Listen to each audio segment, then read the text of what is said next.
अमरावती शहरातील राठीनगर परिसरात दिवसाढवळ्या दोन दरोडेखोरांनी तहसीलदाराच्या घरात घुसून चाकूचा धाक दाखवत लूटमार केली। घरात एकट्या असलेल्या महिलेला धमकावून चोरट्यांनी रोख रक्कम आणि 5 लाख रुपयांचे सोने चांदीचे दागिने घेऊन पळ काढला।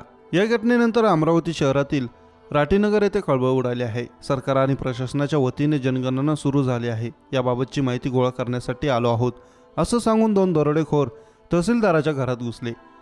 महिलेला एकटं पाहून तहसीलदाराच्या घरात घुसलेल्या या दोन चोरट्यांनी तिचे नाव व इतर लोकांची माहिती विचारली। यावेळी त्यांनी प्यायला पाणी मिळेल का असं विचारलं। महिला पाणी आणण्यासाठी आत गेली असता संधीचा फायदा घेत दोन चोरट्यांनी महिलेच्या गळ्यावर चाकू ठेवून तिला धाक दाखवला।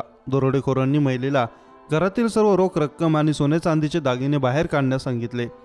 तसं न केल्यास मारून टाकण्याची धमकी दिली। घाबरलेल्या महिलेने तिने घातलेले सोन्याचे दागिने, 10,000 रुपये रोख आणि 5 लाख रुपयांच्या वस्तू दरोडेखोरांकडे सुपूर्द केल्या। यानंतर दरोडेखोरांनी महिलेला धक्काबुक्की करून तिथून पळ काढला। लगेच महिलेने आरडाओरडा सुरू केला। तिचा आवाज ऐकून आजूबाजूचे लोक त्यांच्या घरी पोहोचले आणि महिलेने सर्व प्रकार त्यांना सांगितला। घटनेच्या वेळी दोन्ही दरोडेखोर सीसीटीव्हीत कैद झाले आहेत। घटनेची माहिती मिळताच पोलिसांनी घटनास्थळ गाठून या प्रकरणाचा तपास सुरू केला। महसूल अधिकाऱ्याच्या घरी अशी घटना घडणे ही पोलीस व प्रशासनासाठी गंभीर बाब आहे। या प्रकरणी पोलिसांनी वेगवेगळ्या कलमांखाली गुन्हा दाखल केला आहे। दोन्ही दरोडेखोरांना पकडण्यासाठी पोलिसांची स्वतंत्र पथके तयार करण्यात आली आहेत। आरोपींना लवकरच अटक करण्यात येईल असे पोलिसांचे म्हणणे आहे।